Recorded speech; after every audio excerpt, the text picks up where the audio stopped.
इस कार्यक्रम के पुण्यार्चक हैं Visat detergents private limited, Ahmedabad, Gujarat. Trade inquiry number 9408659000।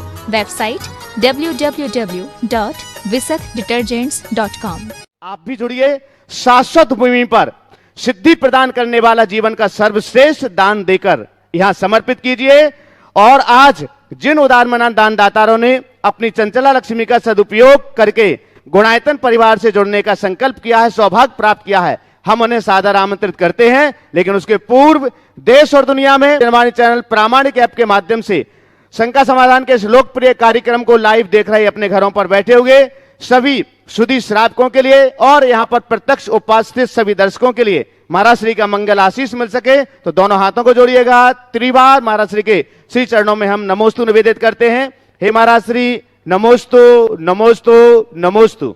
और आज जो गुणायतन से जुड़े हुए हैं, जिन्होंने अपनी चंचला लक्ष्मी का सदुपयोग किया है, उनके नामों की घोषणा हम यहां पर कर रहे हैं। अपेक्षा होगी करतल ध्वनि के साथ आप उनका सम्मान करेंगे। सबसे पहले जिन्होंने गुणायतन के लिए स्वर्ण दान दिया हुआ है, उनके नामों की घोषणा हम यहां पर कर रहे हैं। श्रीमती पूनम जी जैन कासलीवाल, वाइफ ऑफ मनतोष कासलीवाल, गुवाहाटी, आसाम से, जिन्होंने सोने की चेन, अंगूठी और मंगलसूत्र और साथ में 2 जोड़ी कान के टॉप्स लगभग 42.21 ग्राम स्वर्ण दान दिया। एक बार जोरदार करतल ध्वनि से हम उनका। और अगर यहां पर उपस्थित हों श्रीमती पूनम जैन कासलीवाल, मंतोष कासलीवाल, गुवाहाटी, आसाम, यहां उपस्थित हों तो मंच पर पहुंचे, चलेगा। जोरदार जोरदार करतल ध्वनि से टीवी चैनल के माध्यम से आपकी तालियों की आवाज उन तक पहुंचना चाहिए।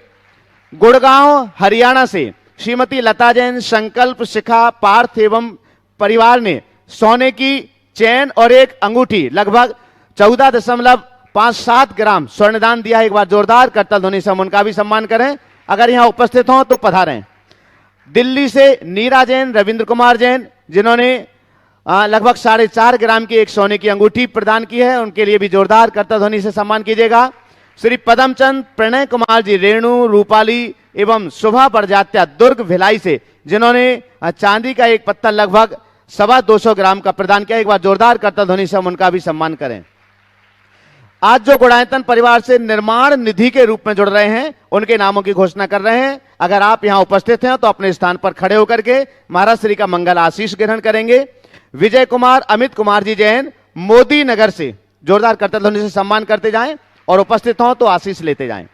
श्रीमती प्रमिला जैन, धर्मपत्नी स्वर्गीय सुरेंद्र कुमार जैन, दिल्ली से, तालियां तो बजाते जाओ श्री, तो हम रुकते हैं बीच में।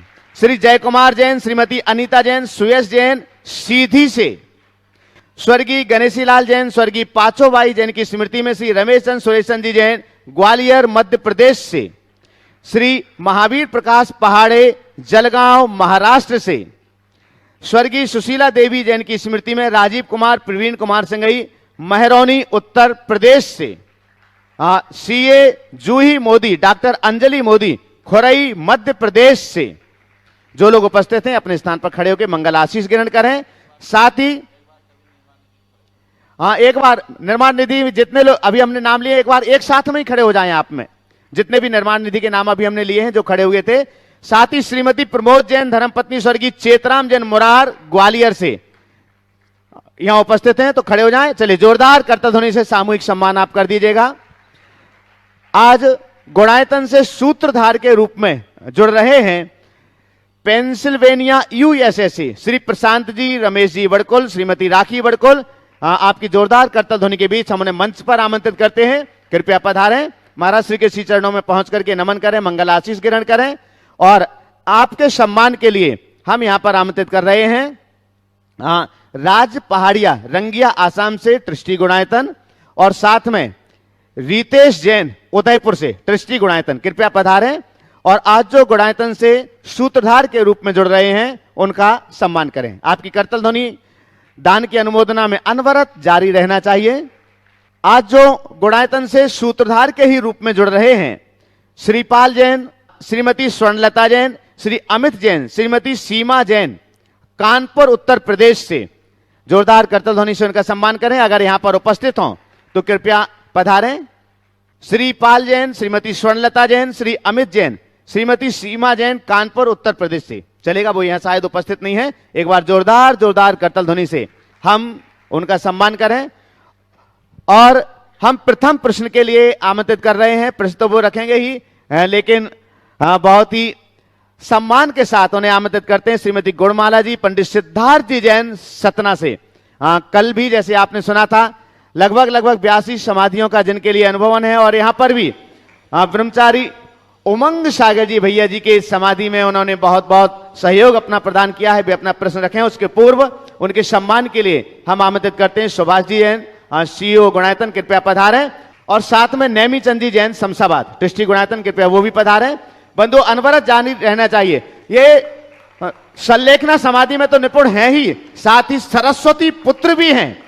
हमेशा श्रुत की आराधना और प्रसिद्ध विद्वान पंडित जगन मोहन लाल जी शास्त्री कटनी के ये पुत्र हैं। तो ऐसे सरस्वती पुत्र के लिए एक बार जोरदार जोरदार करतल ध्वनि से हम उनका सम्मान करें। आइएगा, वे अपना प्रश्न यहां पर रख रहे हैं। इसके बाद में आपके बाद तैयार रहेंगे श्रीमती संध्या प्रेमचंद जी जैन, उपकार सागर। मुनि द्वय के चरणों में कोटिशः नमन नमन।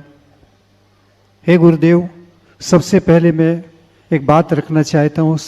कुंडलपुर से संजय भैया, जिनकी माँ की संलेखना चल रही है, 9 निर्जल उपवास और 1 जल उपवास के साथ में आज 10वां दिन उनका उपवास का है। अभी मेरे पास खबर आई थी, गुरुदेव से आशीर्वाद लें।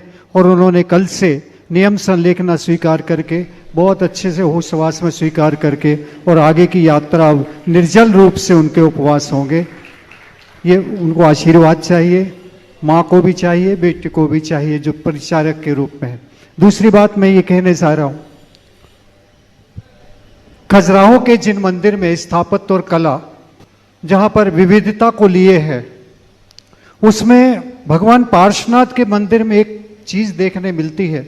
शिखर के ऊपर में कुछ पत्थर ऐसे लगे हैं गढ़े हुए, जिसमें श्रावक की संलेखना का पूरा दृश्य दिखाया जा रहा, मुनि महाराज की संलेखना दिखाई जा रही।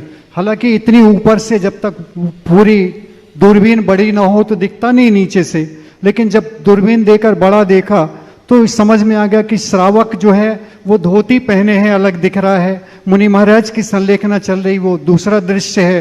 कुछ ऐसा है कि आचार्य बैठे हैं और अपने संघ को उपदेश दे रहे हैं। ऐसे संस्कृति वर्धक चित्र वहां पर पत्थर के रूप में उकेरे हुए लगे हुए हैं। तो ये क्या सोचकर पूर्वजों ने लगाया था कि संस्कृति की ये भी सुरक्षित रखना है कि लोगों को पता चले। आपने बहुत ही महत्वपूर्ण बात की ओर ध्यान आकृष्ट किया है। निश्चित ये एक अनुकरणीय पहल है, और इन सब चीज़ों के माध्यम से हम अपनी संस्कृति का बोध अनकहे कह सकते हैं। शायद ये पहले ध्यान में आता तो गुणायतन के मंदिर में भी इसका अंकन हो सकता था। फिर भी अभी मैं देखूंगा कहाँ क्या गुंजाइश हो। हालांकि अन्य कई चीज़ों का समावेश अभी है और होना भी है, लेकिन इन सब चीज़ों पर हम सबको ध्यान देना चाहिए, और इससे लोगों को प्रेरणा मिलती है, हमारी संस्कृति का ये आधार बनते हैं। दूसरी बात, आपने जिन ब्रह्मचारी संजय जी की माता जी की बात की, उनके लिए कहाँ ब्रह्मचारी संजय कटंगी, उनके लिए मेरा आशीर्वाद, उनकी माता जी के लिए भी आशीर्वाद कि उनकी ये संलेखना निर्बाध हो, और सभी उनकी सेवा में लगे भाई बहनों के लिए आशीर्वाद कि अच्छे से निष्ठापूर्वक ये कार्य करते रहे। सभी को आशीर्वाद। श्रीमती संध्या प्रेमचंद जी जैन, उपकार एनसी सागर। आगे तैयार रहेंगे महेंद्र मनोरमा जैन, गैरतगंज। नमोस्तु गुरुवर, नमोस्तु गुरुवर। सागर उपकार परिवार की तरफ से आपके चरणों में बारंबार नमोस्तु। हे प्रभुवर, हम पूछना चाहते हैं सभ्यता और संस्कृति में क्या अंतर है? इन दोनों के बीच बदलती परंपरा के अनुरूप कैसे पालन किया जा सकता है? देखिए, ढंग से कपड़ा पहनना हमारी सभ्यता है। और ढंग से जीवन जीना हमारी संस्कृति। सभ्यता हमारे बाह्य जीवन को संवारती है, संस्कृति हमारी अंतश्चेतना को निखारती है। समझ गए? संस्कृति संस्कार को आगे बढ़ाती है और सभ्यता हमारे आचार व्यवहार को अनुशासित करती है। ये दोनों में मौलिक अंतर के रूप में देखा जा सकता है। ओ नमोस्तु महाराज। नीति कल्लैया, नवी मुंबई, ट्रिस्टी गुणायतन। आगे तैयार रहेंगे राज पहाड़िया, रंगिया आसाम, ट्रिस्टी गुणायतन। मेरे अनंत उपकारी गुरुवर के चरणों में मेरा, परिवार का, स्वाध्याय ग्रुप का और सकल दिगंबर जैन समान खार घर का कोटिशः नमन। गुरुजी, आपने बताया था कि मंदिर का जो द्रव्य है, देव द्रव्य, उसको 3 भाग में डिवाइड करना है, व्यवस्था के लिए, संस्थापक के लिए और देव द्रव्य अलग से। पर जिस मंदिर में ऐसी व्यवस्था नहीं हो पाती है तो वहाँ पर दान देना क्या उचित है क्या? नहीं, दान दीजिए, पर देखिए कि उसका उपयोग क्या हो रहा है। देव द्रव्य का उपयोग अगर दूसरे कार्यों में हो रहा है तो अनुचित। सामूहिक भोजन में देव द्रव्य का उपयोग हो रहा है तो आप फिर बोल दीजिए कि हम देव द्रव्य में जो भी राशि दे रहे इसके अच्छे कार्य में लीजिए। और इसमें दातार को दोष नहीं है, दोष तो उसके प्रबंध व्यवस्था को देखने वाले को। अच्छा। तो उनसे निवेदन कीजिए कि आपको दोष लगता है, एक ऐसा मद बना दीजिए जिसमें हम लोग पैसा दे सकें। नमोस्तु महाराज। राज पहाड़िया, रंगिया आसाम, ट्रिस्टी गुणायतन। आगे तैयार रहेंगे सुवर्णा खबाटे, कोल्हापुर, पाठशाला शिक्षिका। नमोस्तु गुरुदेव। मेरा आज का सवाल ये है, कभी कभी हमारे जीवन में ऐसी घटना होती है जो जीवन को अंदर तक झंझोड़ देती है, पर कुछ समय बीत जाने के बाद हमें पता चलता है कि वो हमारे लिए अवसर था। चलो ये घटा है, इससे हमें कुछ मतलब सीखने को मिला, या कुछ इससे ज़्यादा गलत हो सकता था पर यह अवसर में परिवर्तित हो। पर उस समय जब ये घटता है, उस समय जो हमें मतलब जो अंदर तक मतलब पूरा हिला देता है, उसको हम लोग सकारात्मक सोच में कैसे बदलें? आज के समय में बहुत ज़रूरी है, क्योंकि बहुत जल्दी अपना लोग वो निरंतर खो के सुसाइड की तरफ चले जाते हैं, बहुत गलत गलत भावनाओं में चले जाते हैं। मतलब बहुत अच्छा सवाल आपने किया। मनुष्य के जीवन में अनेक प्रकार की परेशानियां आती हैं और लोग हैं जो हर परेशानी से परेशान भी होते हैं, तो कुछ लोग हैं परेशानियों में अवसर ढूंढते हैं। अब इसके लिए हमें 2 काम करना चाहिए। पहले तो मन में धैर्य रखना चाहिए और दूसरी बात, सोच को सकारात्मक बनाना चाहिए। अगर मन में धैर्य होगा तो कैसी भी परिस्थिति हो, कैसी भी परेशानी हो, आप तुरंत उससे प्रभावित नहीं होंगे और प्रतिक्रिया नहीं करेंगे। जब चीज़ों से हम जल्दी प्रभावित हो जाते हैं तो हमारे मुख से निकलने वाली प्रतिक्रिया हमें परेशान करती है। तो हम न तो तुरंत प्रभावित हों और न ही त्वरित प्रतिक्रिया दें। अब दूसरी बात, हर घटना को दोनों एंगल से देखें, एक अच्छे तो दूसरा बुरा। जब विपरीत संयोग बनते हैं तो हमारे ख्याल में बुरा ही आता है, लेकिन अपने मन को हम इतना प्रशिक्षण दें और अपने संस्कारों को इस तरीके से प्रबल बनाएं कि जब भी ऐसा हो हम अपने मन से कहें कि नहीं, इसमें और भी क्या हो सकता है। जब हम बुराई में अच्छाई देखना शुरू करेंगे तो वो हमारे जीवन को बहुत बेहतर बना सकता है और हम अपने जीवन को अच्छा कर सकते हैं। नमस्ते गुरुदेव। ओम। सुवर्णा खबाटे, कोल्हापुर, पाठशाला शिक्षिका। आगे तैयार रहेंगे रितेश जैन, उदयपुर, ट्रिस्टी गुणायतन। नमोस्तु गुरुवर, नमोस्तु नमोस्तु। जगत के सभी जीव सुखी रहे, इससे तो आपको मैं बारंबार नमोस्तु करती हूँ। महाराज से मैं पाठशाला शिक्षिका हूँ। मेरे पाठशाला बच्चों को मैं आशीर्वाद चाहती हूँ। मैं भी अच्छे से पढ़ाऊँ ऐसा भी आशीर्वाद चाहती हूँ। हम सभी पाठशाला शिक्षकों सवाल करिए। हाँ। ठीक है। ओम। विग्रह गति में आत्मा क्या जानता है? विग्रह गति में आत्मा क्या जानता है और क्या देखता है? विग्रह गति में आत्मा जानता और देखता है, पर क्या जानता है क्या देखता है इसका पता किसी को नहीं लग पाता। अत्यंत सूक्ष्म और अव्यक्त उपयोग होता है। नमस्ते। रितेश जैन उदयपुर दृष्टि गुणायतन। आगे तैयार रहेंगे शकुन दीदी सागर। नमोस्तु गुरुवर। गुरुवर दो बच्चियां हैं हमारी, दो बच्चियां हैं, तो अब वो उनके शिक्षा के लिए कुछ मन में ख्याल आता है कि बच्चियों को बाहर पढ़ने भेजना कहाँ तक उचित है। देखिए बच्चियों को बाहर भेजना मैं उसका निषेध नहीं करता, पर बच्चियों को वहीं भेजो जहाँ वह अपनी मर्यादाओं और संस्कारों को सुरक्षित रख सके। कई बार चाहे बच्चे हों या बच्चियां, बाहर या कहीं भी जाने से उनकी मर्यादाएं टूटती। हमें इनका बिल्कुल ध्यान रखना चाहिए। आज के समय में सबसे अच्छा तो यही है कि 12वीं तक की पढ़ाई के लिए आप अपनी बच्चियों को प्रतिभा स्थली में भेज दीजिए और निष्फिक्र हो जाएगी। और साथ ही मैं आप सबसे एक सलाह दूंगा कि सह शिक्षा से बचिए। हालांकि आज के आधुनिकता के पैरोकार मेरी बातों से सहमत नहीं होंगे, लेकिन सह शिक्षा बहुत सारी समस्याओं को जन्म दे रहा है। इससे हमारी मर्यादाएं छिन्न भिन्न हो रही, और पता नहीं ऐसा क्या आजकल चलन हो गया है कि पहले लड़के लड़कियां अलग पढ़ने के लिए उत्साहित रहते थे, अब उनको भी पसंद नहीं आता। कई लोगों ने इंजीनियरिंग कॉलेज खोला गर्ल्स के लिए, वहाँ एडमिशन ही नहीं होता।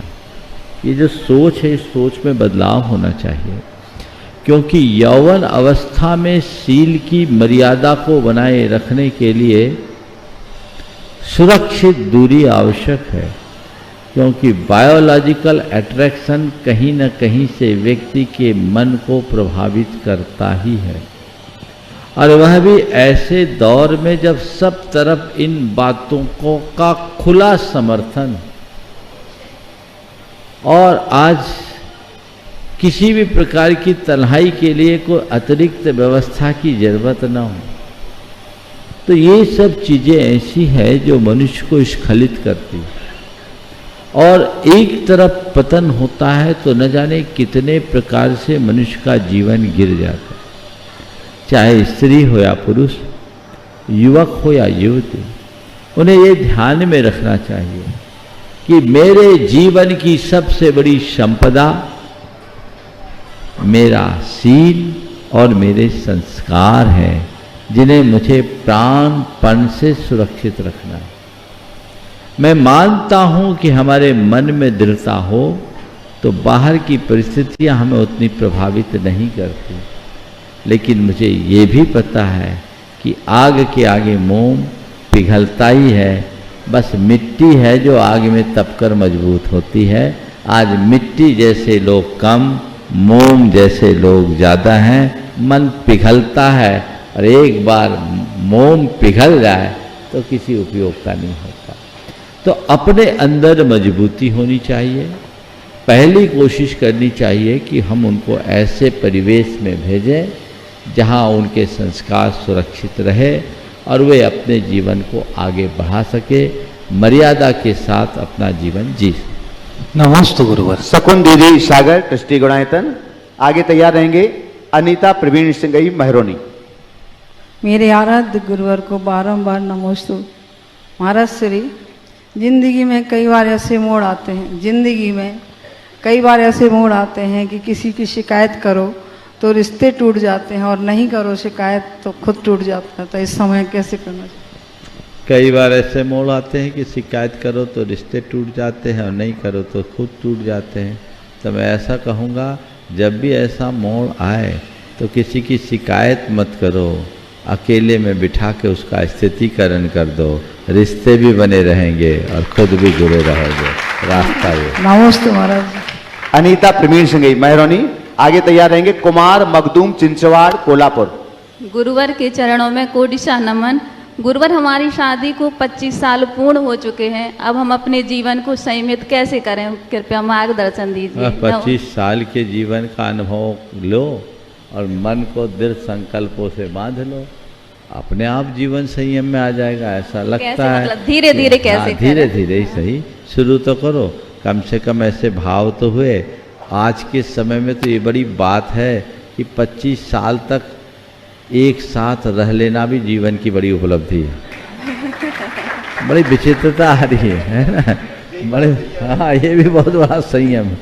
मैं आशीर्वाद देता हूँ और भावना नमोस्तु गुरुवर, 25-50 में परिवर्तित हो और इसके साथ जीवन में भी संयम का रास्ता। नमोस्तु गुरुवर, नमोस्तु। कुमार मखदूम चिंचवाड़ कोल्हापुर, जो 175 शिक्षक लगभग जो पाठशाला के शिक्षक हैं वो उन सभी के साथ यहाँ पर सम्मेद शिखर की वंदना करने के लिए पहुंचे हुए हैं। आगे तैयार रहेंगे विद्यांशी जिनेश कुमार जैन ईश्वरवाड़ा। नमोस्तु महाराज जी, नमोस्तु। मेरी ओर से और मेरे परिवार की ओर से आपको शुद्धिपूर्वक कोटिशा नमोस्तु। मेरी जिज्ञासा है कि जो चक्रवर्ती होते हैं उनके 96,000 रानियाँ होती हैं और उसमें से 36,000 रानियाँ जो हैं म्लेंच कंठ से होती है, जो अजैन म्लेंच कंठ से होती है, अजैन होती हैं और उनको स्वीकारा गया। मगर आज जो चलन चल रहा है, बहुत सारी ऐसी अजैन लड़कियां जैनों के घर में बहू बन के आ रही है। अब उनको स्वीकार करें या ना करें, ये सवाल। देखिए, चक्रवर्ती के जीवन की जो बातें हैं और आज की जो बातें हैं, दोनों को समान रूप से देखना उचित नहीं। चक्रवर्ती ने वर्ण लाभ किया, आज वर्ण शंकर हो रहा है। हमारे शास्त्रों में वर्ण लाभ का विधान है, वर्ण शंकर का नहीं। तो वर्ण लाभ अर्थात सामने वाला हमारे आचार विचार व्यवहार में ढल जाए।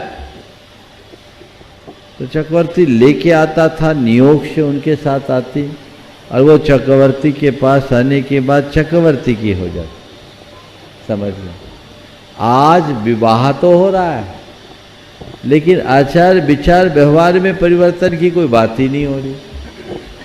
तो ये वर्ण शंकर है, इसमें खिचड़ी बनती है, इसलिए ये प्रोत्साहन के योग्य नहीं है। हाँ, हमारे शास्त्र में ये विधान है, कोई व्यक्ति आचार विचार व्यवहार और श्रद्धान से जैन धर्म को स्वीकार करना चाहे तो विधिवत उसे जैन धर्म में दीक्षित किया जा सकता है। ये रास्ता है, उसकी जैन दीक्षा हो, जैन हो जाए तो सारी व्यवस्थाएं ठीक हो। वर्ण लाभ का रास्ता हमेशा खुला है, वर्ण संकर का नहीं। अब आपका एक सवाल जो बड़ा गंभीर सवाल कि जो आ गई हैं उनके साथ हम कैसा व्यवहार करें। तो पहली बात तो ये विधर्म विवाह होनी ही नहीं चाहिए, पर इसके पीछे कई कारण हो रहे हैं, समस्याएं भी हो रही है, एक दूसरे के अफेयर्स के कारण तो ये हो ही रहे हैं, गांव देहातों में संबंध न मिल पाने के कारण भी हो रहे हैं। तो इस पर गंभीरता से विचार करना चाहिए और इसका कोई रास्ता आगम के आलोक में निकालना चाहिए। मैं इतना एक लाइन में जरूर कहूँगा कि हमें बहिष्कार नहीं, संस्कार को प्रमुखता देनी चाहिए। हम संस्कार से ही अपनी संस्कृति को बचा पाएंगे, बहिष्कार से नहीं। तो हमारे संस्कार सुरक्षित रहें और संस्कारों का ये प्रवाह आने वाली पीढ़ियों तक बना रहे, हमें ये सुनिश्चित करना चाहिए। और इस गंभीर समस्या पर गंभीरता से विचार करके सबको रास्ता निकालना चाहिए। अब क्या रास्ता है ये मेरे ज्यूरिडिक्शन से बाहर का है, इसलिए मैं अपना कोई अभिमत इसमें प्रकट नहीं कर सकता, ये तो गुरुओं की ही बात है। महाराज जी, साधुओं का आहार कर सकता हो परिवार? आशीर्वाद। विद्यांशी जिनेश कुमार जी जैन नमस्ते। ईश्वरवाड़ा। आगे तैयार रहेंगे विक्रम जैन जियागंज मुर्शिदाबाद। बंधुओं, हम आपके लिए बता दें, इस वर्ष के पावन वर्षायोग में परवरात पर्यूषण के अंतर्गत श्रावक संस्कार शिविर सम्मेद शिखर की पावन धरा पर आयोजित किया जा रहा है और बहुत तेजी से लोग जो भी श्रावक बंधु इस शिविर में आना चाहते हैं भी अपना रजिस्ट्रेशन करा रहे हैं। श्रावक संस्कार शिविर 31 अगस्त से 9 सितंबर तक यहाँ पर आयोजित होगा, जिसमें प्रातःकाल महाराज श्री के द्वारा ध्यान कराया जाता है, भावना योग कराया जाता है, सामूहिक आपको अभिषेक, शांति धारा का सौभाग्य प्राप्त होता है, पूजन और 10 लक्षण विधान, प्रतिदिन एक एक धर्म का विधान यहाँ पर संपन्न होता है। दोपहर में महाराज श्री के मुखारबिंद से तत्वार सूत्र के एक एक अध्याय के अर्थ का सौभाग्य आपको प्राप्त होता है, प्रतिक्रमण और साथ साथ में सायंकालीन शंका समाधान में आपकी सहभागिता होती है। बहुत तेजी के साथ में सभी श्रावक बंधु अपना रजिस्ट्रेशन करा रहे हैं। और आपके लिए बता दें, जो भी पारस चैनल आदि के माध्यम से लाइव इस कार्यक्रम को देख रहे हैं, कि श्रावक संस्कार शिविर के लिए 20 अगस्त तक के लिए ही मात्र रजिस्ट्रेशन है। अगर संख्या उसके पहले भी पूर्ण हो जाएगी तो रजिस्ट्रेशन उसके पहले भी बंद किया जा सकता है। इसलिए जो लोग अपना मन बनाए हुए हैं वे शीघ्रता से अपना रजिस्ट्रेशन करें। मात्र 5100 रुपए में आप रजिस्ट्रेशन शुल्क जमा करके प्रामाणिक ऐप अथवा www.munipramansagar.net पर जाकर के अपना फॉर्म भर सकते हैं, रजिस्ट्रेशन कर सकते हैं, जिससे आपके लिए भी श्रावक संस्कार शिविर में सौभाग्य अर्जित हो सके। आपके लिए वस्त्रों की व्यवस्था, आवास की व्यवस्था, भोजन की व्यवस्था और साथ साथ में जो पुस्तकें हैं वो सारी व्यवस्थाएं आपको यहां से ही प्रदान, कमेटी के द्वारा यहां से प्रदान की जाएंगी। विद्यांशी अपना प्रश्न रखें, उसके बाद विक्रम जैन, जियागंज, मुर्शिदाबाद।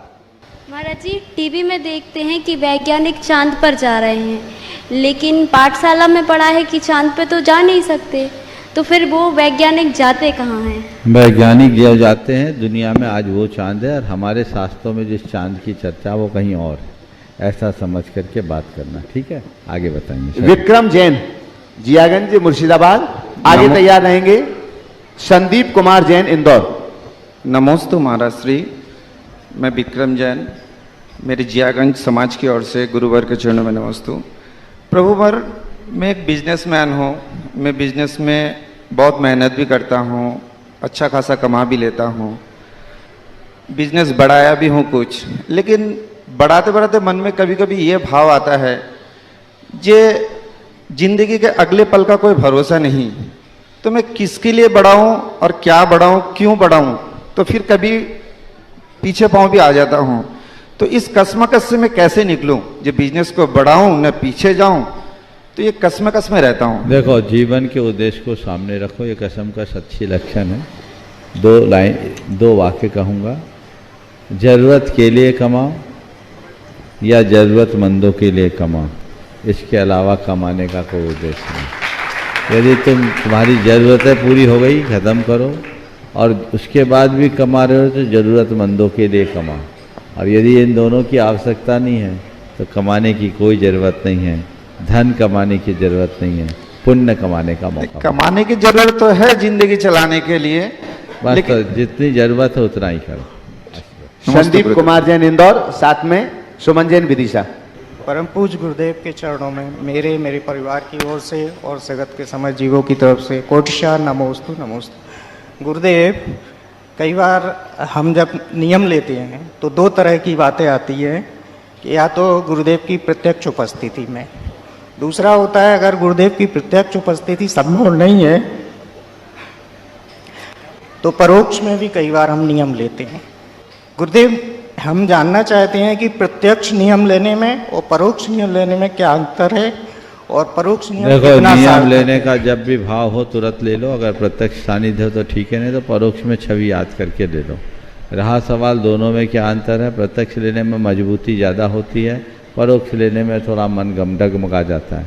लेकिन जैसे भी हो नियम लेने की कोशिश जरूर करनी चाहिए। नमस्ते। ओ सिद्धार्थ जी कासलीवाल, प्रशासक गुणायतन। आपके बाद तैयार रहेंगे लोकेंद्र रजनी जैन, साढ़ोरा। मेरे गुरुवर के पावन चरणों में मेरा और मेरे परिवार का कोटि कोटि प्रणाम। नमोस्तु भगवान, नमोस्तु गुरुवर, नमोस्तु गुरुवर। गुरुवर, मेरे मन में एक शंका है, हम जब भगवान महावीर के मोक्ष के कल्याणक के अर्घ्य चढ़ाते हैं तो उसमें बोलने में आता है कि पावापुर के पद्म सरोवर से भगवान के साथ 26 मुनि सहित मोक्ष पधारे। इसका तात्पर्य क्या है? क्या उनके साथ ही 26 मुनि गए या पावापुर में उनके बाद मोक्ष गए?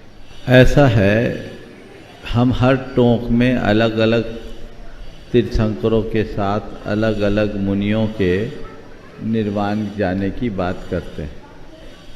कोड़ा कोड़ी मुनि भी साथ गए, तो उतने साथ थोड़ी जाएंगे, वो उनके तीर्थ काल में गए, ऐसा समझो।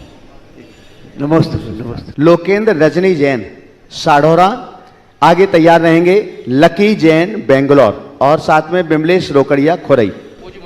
श्री चरणों में कोटि कोटि नमोस्तु नमोस्तु नमोस्तु।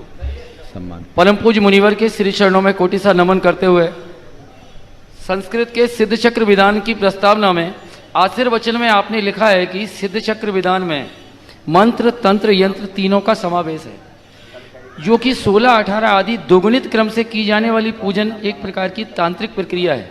यह तांत्रिक प्रक्रिया कैसे घटित होती है, कृपया कर समाधान करने की। देखिए तंत्र, महाराज श्री ये प्रश्न साढ़ोर में विराजित माता जी आरिका अमूल्यमती माता जी का है, देखिए उनकी ओर से आपको कोटि कोटि नमोस्तु नमोस्तु नमोस्तु। सबसे पहले हमें मंत्र, तंत्र और यंत्र, इनका अर्थ समझना चाहिए। मंत्र का अर्थ होता रहस्य। मंत्र का अर्थ क्या होता है? रहस्य। रहस्य। और हम किसी भी अक्षर पर जब श्रद्धा से चिंतन करते हैं, ध्यान करते हैं, जाप करते हैं, तो उससे उसकी शक्तियाँ प्रकट होती हैं। तो मंत्र प्रसिद्ध है। यंत्र किसी विशेष प्रकार के रेखा चित्र में अंकों और अक्षरों के न्यास के साथ उसमें शक्ति का प्रक्षेपण करना यंत्र कहलाता है। और तंत्र का मतलब होता है युक्ति। तंत्र का क्या अर्थ होता है? युक्ति। और जब भी हम तंत्र की बात करते हैं तो हमारे सामने तंत्र का अर्थ हम लोग अलग तरीके से ले लेते हैं। ऐसा नहीं है। तंत्र में अनेक प्रकार की युक्तियाँ होती है, विभिन्न प्रकार की क्रियाएं जिससे जुड़ती है, उसका नाम है तंत्र। तो हम मंडल की रचना किए, आज 8 अर्घ चढ़ाए, कल 16 चढ़ाना है, परसों 32 चढ़ाना है, फिर 64। ये द्विगुणित क्रम है। ये क्यों? ये उसकी एक प्रकार की तांत्रिक क्रिया है, उसी विधि विधान के अनुसार करना। समझ गए?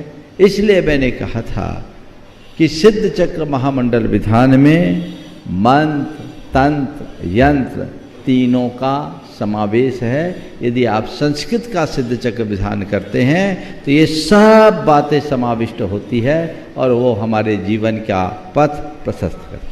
नमस्ते महाराज। चलिए, कृष्ण जी ने तीर्थंकर प्रकृति का बंध कब किया था?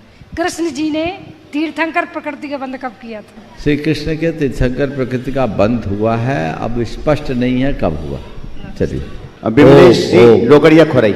ओ गुरुवर जी नमोस्तु नमोस्तु नमोस्तु।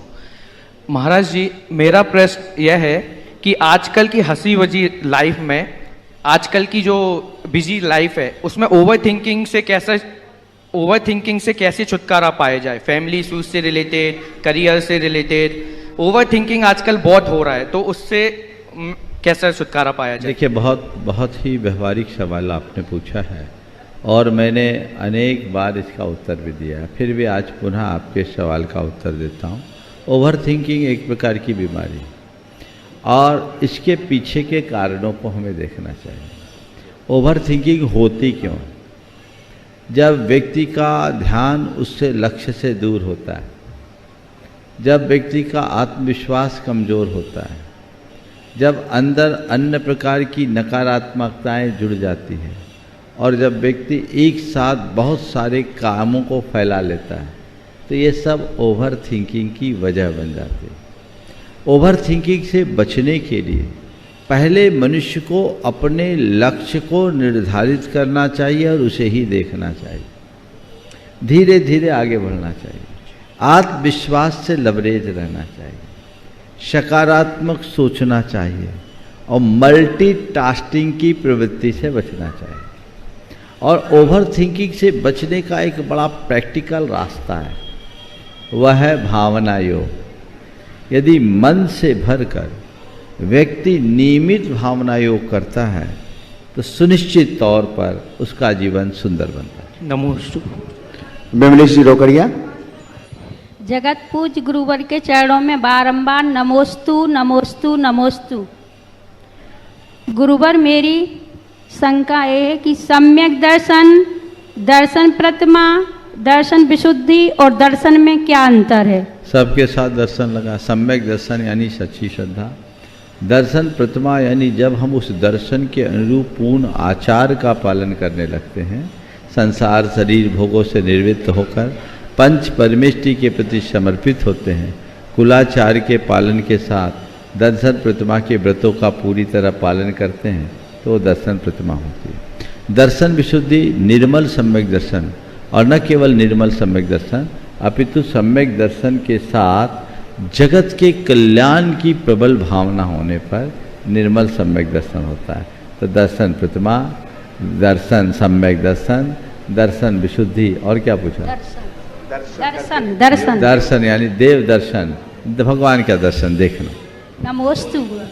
ओ आज गुणायतन परिवार से संस्थापक सदस्य के रूप में जुड़ रहे हैं, ट्रस्टी के रूप में जुड़ रहे हैं श्रीमती विमला जी पाटनी, सुनील जी पाटनी, सुमन जी पाटनी, सिद्धार्थ जी पाटनी, श्रद्धा जी पाटनी, रांची से। एक बार जोरदार करतल ध्वनि से हम इनका सम्मान करें। एमआर परिवार उत्कृष्ट श्राविका अनन्य गुरु भक्त श्रीमती चंद्रकला जी पाटनी परिवार से एक बार जोरदार करतल ध्वनि से। अच्छा, उनकी जेठानी जी हैं, आइएगा, पधारें। और आपके सम्मान करने के लिए हम आमंत्रित कर रहे हैं सिद्धार्थ जी कासलीवाल, प्रशासक गुणायतन, और साथ में विजय जी गंगवाल, गुवाहाटी ट्रस्टी गुणायतन, पधारें। और आज जो गुणायतन परिवार से ट्रस्टी के रूप में जुड़ रहे हैं उनका सम्मान करेंगे। आ जाइएगा, आपकी करतल ध्वनि लगातार होना चाहिए बंधु। गुणायतन से आज संस्थापक सदस्य के रूप में जुड़ रहे हैं श्रीमती विमला जी पाटनी, सुनील जी पाटनी, सुमन जी पाटनी, सिद्धार्थ जी पाटनी, श्रद्धा जी पाटनी। दीजिएगा, एक साथ खड़े हो जाएं, विजय जी और सिद्धार्थ जी एक साथ खड़े हो जाएं। शुभिका पाटनी भी रांची से जोरदार जोरदार करतल ध्वनि से बंधु सम्मान करें। और अगले प्रश्न के लिए हम आमंत्रित कर रहे हैं पंडित। अच्छा, आपका सवाल है क्या? नहीं है, ठीक है। अगले प्रश्न के लिए आमंत्रित कर रहे हैं पंडित विकर्ष शास्त्री शलेया। आपके बाद में तैयार रहेंगे प्रमोद ज्योति गंगवाल मंदसौर। परमोपकारी पूज्य गुरुवर के चरणों में कोटि कोटि नमोस्तु। गुरुदेव, मेरा प्रश्न ये है कि पुराने समय में विद्यालय में जो शिक्षा दी जाती थी वो सर्वांगीण विकास के लिए, केवल शिक्षा में ज्ञान ही अर्जन नहीं किया जाता था, बल्कि व्यक्ति के व्यक्तित्व के निर्माण के लिए हर पहलू पर ध्यान दिया जाता था। परंतु आज की शिक्षा पद्धति में हम विद्यालयों में देखते हैं केवल ज्ञान का ही प्रमुखता रहती है, चारित्र निर्माण नहीं होता है। वहाँ ज्ञान का उद्देश्य मात्र नौकरी प्राप्त करना या धन का अर्जन करना उस ज्ञान के माध्यम से। प्रश्न ये है गुरुदेव कि आज की जो शिक्षा पद्धति है उसके ग्रहण करते हुए हम अपने चरित्र का निर्माण कैसे करें और हमें इसके लिए आज क्या प्रयास करने चाहिए? नमोस्तु गुरुदेव। देखिए, बात बहुत ही गंभीर है। वर्तमान की शिक्षा पद्धति गलत तो नहीं पर अधूरी जरूर है, क्योंकि आज पूरा ध्यान केवल बौद्धिक विकास के लिए रखा जाता है, जबकि हमें मनुष्य के बौद्धिक विकास के साथ साथ नैतिक, चारित्रिक, भावनात्मक और आध्यात्मिक विकास की तरफ भी ध्यान देना चाहिए। उसकी कोई तैयारी नहीं है, इसलिए अपूर्ण शिक्षा से संपूर्ण व्यक्तित्व का निर्माण असंभव। आपने पूछा है कि ऐसी स्थिति में हम शिक्षा को ग्रहण करते हुए अपने चरित्र को सुरक्षित कैसे रखें। यदि अपने चरित्र को सुरक्षित रखना चाहते हो तो शिक्षा के साथ संस्कारों को ध्यान में लें। भले आज की शिक्षा पद्धति कैसी भी हो, यदि घर परिवार में संस्कार सुरक्षित हैं और हम आधुनिकता के प्रवाह से अपने आप को बचा के रखते हैं, तो आज भी लोग अपने चरित्र की सुरक्षा करते हुए जीवन को आगे बढ़ा रहे हैं, बढ़ा सकते हैं। नमोस्तु गुरुदेव। प्रमोद ज्योति गंगवाल मंदसौर, इसके बाद तैयार रहेंगे नेहा शाह इंदौर। नमोस्तु नमोस्तु नमोस्तु गुरुदेव। मैं मंदसौर से प्रमोद ज्योति गंगवाल। मेरी शंका है गुरुदेव के परिवार में रहकर हम अपने राग और द्वेष को कम कैसे करें? परिवार में रहकर राग द्वेष कम कैसे करें? परिवार में रहकर राग द्वेष करने की छूट थोड़ी है। राग द्वेष को कम करके रहो, प्रेम से रहो। क्या करो? बहुत छोटा सा सूत्र दे रहा हूँ। कर्तव्य को ध्यान में रखो, कर्ता बुद्धि छोड़ो। समझ गए? कर्तव्य को ध्यान में रखो, कर्ता बुद्धि छोड़ो, दो औरों की छोटी मोटी गलतियों को नज़रअंदाज करो, खुद की गलती हो जाए तो तुरंत क्षमा मांगने के लिए मन तैयार रखो, औरों से गलती हो तो उनसे क्षमा करो, और यदि कोई हमारे लिए अच्छा करते हैं तो तुरंत धन्यवाद दो। समझ के धन्यवाद देना सीखो, हम उनको धन्यवाद दें ताकि उनका हमारे प्रति सद्भाव बना रहे, और मीन मेख निकालने की, गलतियां ढूंढने की आदत से बच जाओ तो अनावश्यक राग द्वेष खत्म होंगे और घर परिवार में आनंद का वातावरण होगा। नेहा शाह इंदौर, और आपके बाद में तैयार रहेंगे अखिलेश कुमार जी जैन जस्सा पटना से। परम पूज्य गुरुदेव के चरणों में बारंबार नमोस्तु नमोस्तु नमोस्तु।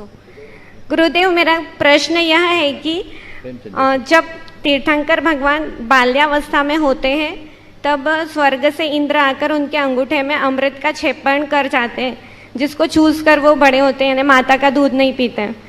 और जब वो बड़े होते हैं तब उनके आभूषण, वस्त्र और भोजन स्वर्ग से आते हैं। तो स्वर्ग में ऐसी क्या व्यवस्था होती है कि भोजन उनका तैयार हो जाता है, यानी कि कल्प वृक्ष होते हैं या फिर देव अपनी माया से?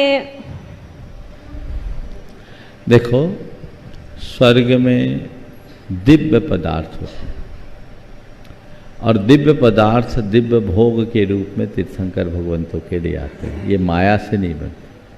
वहाँ ऐसी दिव्य निधियाँ होती है जिनसे ये सब चीज़ें उपलब्ध होते रहते हैं। स्वर्गों में एक मानस स्तंभ होता है, उस मानस स्तंभ में ऐसा स्थान बना रहता है जहाँ वस्त्र आभरण होते हैं, ऐसा उल्लेख। अन्य दिव्य चीज़ें भी वहाँ रहती है जिनका प्रयोग ऐसे निमित्तों से करते हैं। अब एक सवाल आपका इसके साथ और उठ सकता है कि भगवान को माँ का दूध न मिलकर स्वर्ग का अमृत चूसना क्यों, और माँ के हाथ के लड्डू न खाकर स्वर्ग के भोग क्यों, है ना? मुझे इसके पीछे एक वैज्ञानिक कारण दिखता है कि तीर्थंकर भगवान जो होते हैं वे 10 भवों से साधना करते हुए आगे बढ़ते हैं, और उनकी इस 10 भव की साधना में उनके अंदर की ऊर्जा अनंत गुनी हो जाती है। उस ऊर्जा को साधारण आदमी बर्दाश्त नहीं कर सकता। इसलिए जैसे कोई अंतरिक्षी यात्री होता है तो उसकी ड्रेस अलग होती है। उस ऊर्जा को ठीक तरीके से व्यवस्थित करने के लिए और उसका प्रभाव दूसरों पर न पड़े, इसलिए भगवान के वस्त्र स्वर्ग से आते होंगे। दूसरी वजह, उनके अंदर ऐसी शक्ति है जो यहाँ के भोजन से समाप्त नहीं होगी। अतुल बल के धनी होते हैं जन्म से, समझ गए? तो उसके लिए वैसा ही बिल्कुल हाई पोटेंशियल वाला, हाई कैलोरी वाला भोजन चाहिए, तो वो भोजन वहाँ से आता है। अब आपका सवाल दूसरा आएगा, शायद आप पूछ रही हो, अब आप पूछो उससे पहले ही मैं उठा लेता हूँ, महाराज जी फिर दीक्षा लेने के बाद क्या होता है? शायद ये पूछ सकती हैं आप। दीक्षा लेते हैं तो दीक्षा लेते हुए तो साधारण भोजन लेते हैं और कोई वस्त्र नहीं। हाँ, दीक्षा लेने के बाद स्थितियां बदल जाती है, क्योंकि वो तप में लगते हैं, और जैसे ही वो तप में निरत होते हैं वे अपनी ऊर्जा को कंज्यूम करना शुरू कर देते हैं तप के माध्यम से। तो उनकी सारी ऊर्जा ऊर्ध्वमुखी हो जाती है। अपनी ऊर्जा को जब वो कंज्यूम करने लगते हैं, खपाने लगते हैं, तो उसकी कोई ज़रूरत नहीं पड़ती। तो साधारण भोजन से भी उनका काम चल जाता है, और वो तो 4-4 महीना 6-6 महीने का उपवास भी कर लेते हैं, अल्प भोजन से काम होता है। और वस्त्र छूट जाता है, तो वस्त्र भी छूट जाने के बाद उनके लिए जो अलग प्रकार के वस्त्रों की ज़रूरत होती थी, एनर्जी से किसी दूसरे को नुकसान न पहुँचे उसके लिए, अब उनने अपनी ऊर्जा को कंज्यूम कर लिया। देखो, डायरेक्ट आप लाइन को छुओगे तो आपको करंट लगेगा, पर मोटर को छुएंगे तो वो पावर क्या हुई? करंट जो थी वो ऊर्जा में कन्वर्ट हो गई, कंज्यूम हो गई। तो तीर्थंकर परमात्मा जब दीक्षा ले लेते हैं, तप में लगते हैं, तो उनकी सारी ऊर्जा उनके निर्माण में खप जाती है। इसलिए मुनि बनने के बाद इन सब की कोई ज़रूरत नहीं पड़ती और वो अपना आगे बढ़ जाते हैं। हो सकता है ऐसा कोई वैज्ञानिक कारण होगा। ठीक है ना? चलिए महाराज जी, एक क्वेश्चन हो रहा है। जब देवता लोगों अष्टानिक आदि पर्व में नंदीश्वर द्वीप के अकृत्रिम चैत्यालयों की वंदना करने जाते हैं, तो वो रत्नों के अष्ट द्रव्य चढ़ाते हैं, तो बाद में उस निर्माल्य द्रव्य का क्या होता है? बस जहाँ से आते वहीं चले जाते हैं। दिव्य चीज़ों के लिए चिंता मत करो, वहाँ माली पुजारी नहीं होता। चलो ठीक है। आपकी जोरदार करतल ध्वनि के बीच हम आमंत्रित कर रहे हैं हमारे बीच यहाँ जो उपस्थित हैं अखिलेश कुमार जी जैन साहब, वो जो जज हैं और पटना से हैं, अध्यक्ष हैं बिहार राज्य धार्मिक परिषद के। पधारें, पूज्य श्री के श्री चरणों में नमन करें। और आपके सम्मान के लिए हम आमंत्रित कर रहे हैं प्रेमचंद जी जैन, उपकार सागर से। पधारें और जज साहब का सम्मान करेंगे। आपकी करतल ध्वनि अनवरत जारी रहना चाहिए बंधु।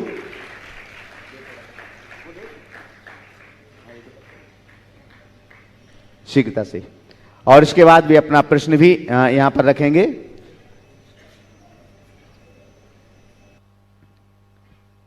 अतिथि सम्मान में लगातार करतल ध्वनि।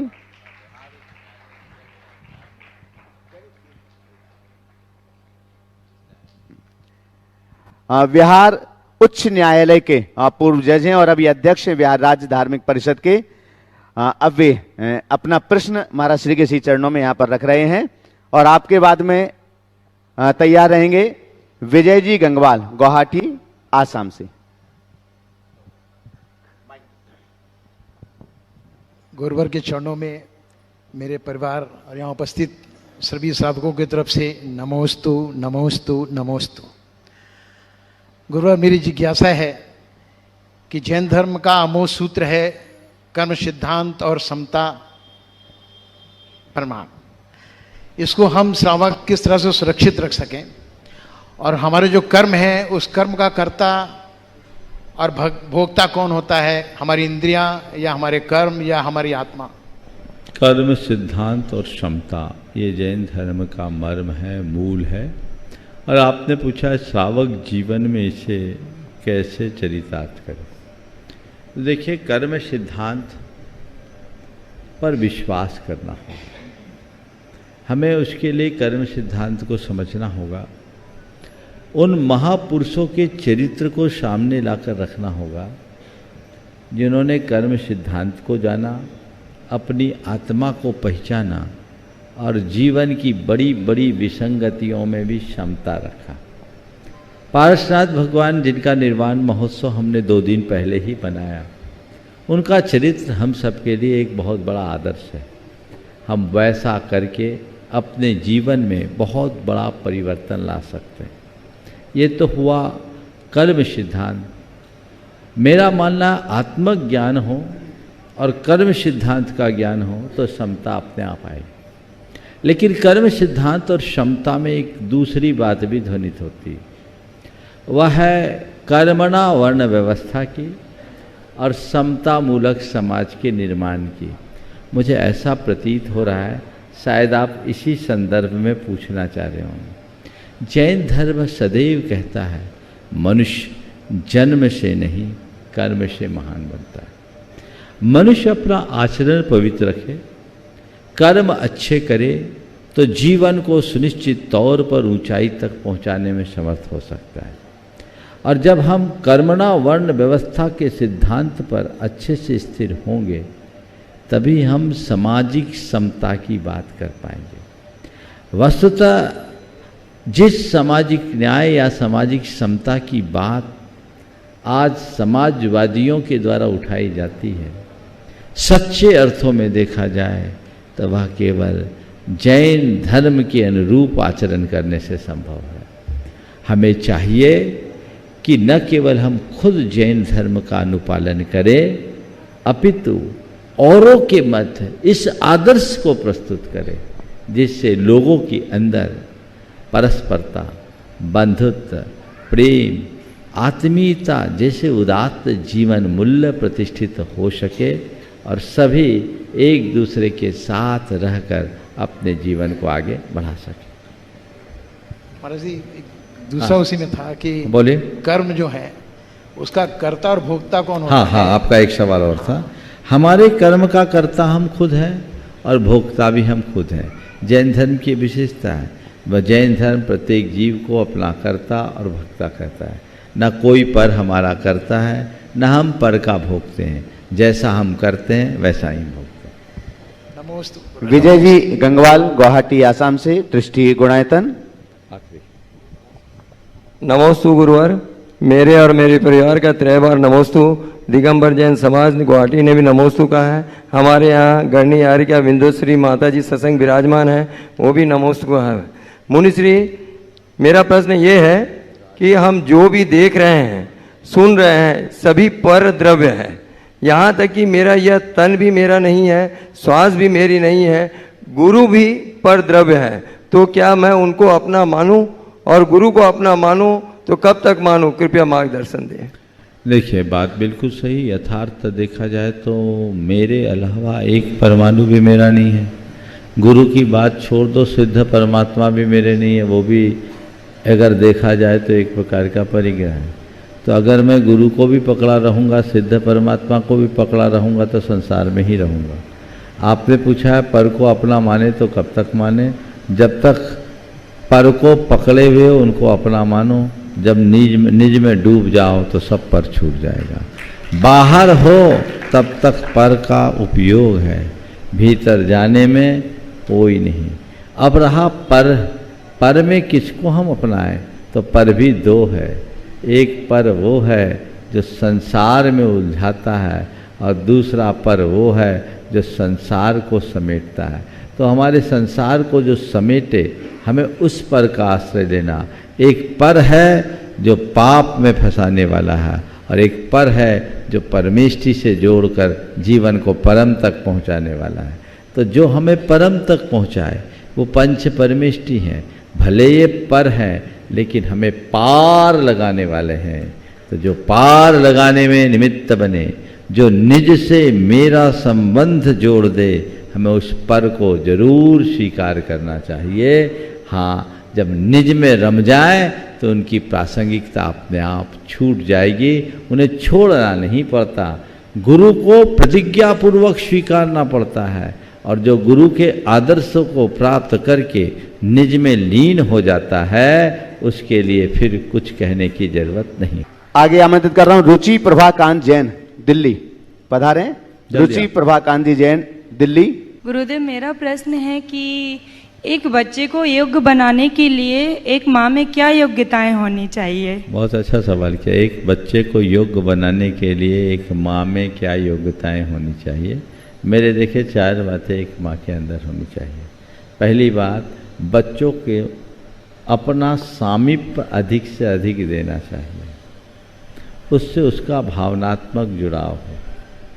दूसरी बात, खुद के संस्कारों की छाप बच्चों पर पड़ सके ऐसा प्रयत्न करना चाहिए। यानी बच्चों को संस्कारवान बनाने के लिए अपने संस्कारों की सलामती रखनी चाहिए। तीसरी बात, बच्चों को डराने की जगह पाप भीरु और संवेदनशील बनाना चाहिए। वह जितना ज़्यादा पाप भीरु होगा और जितना अधिक संवेदनशील होगा उतना आगे बढ़ेगा। और उसे धर्म और कुल का गौरव सिखाना चाहिए। यदि ये 4 बातें एक माँ में हो तो संतान में उसकी अमिट छाप पड़ेगी और जीवन को आगे बढ़ाने में समर्थ होगा। इस प्रकार आज के इस सत्र को परम पूज्य गुरुदेव के चरणों में नमन अर्पित करते हुए मैं यहीं पर विराम दे रहा हूँ। बोलिए परम पूज्य आचार्य गुरुवर श्री विद्यासागर जी महाराज की। पूज्य मुनिवर श्री प्रमाण सागर जी महाराज की।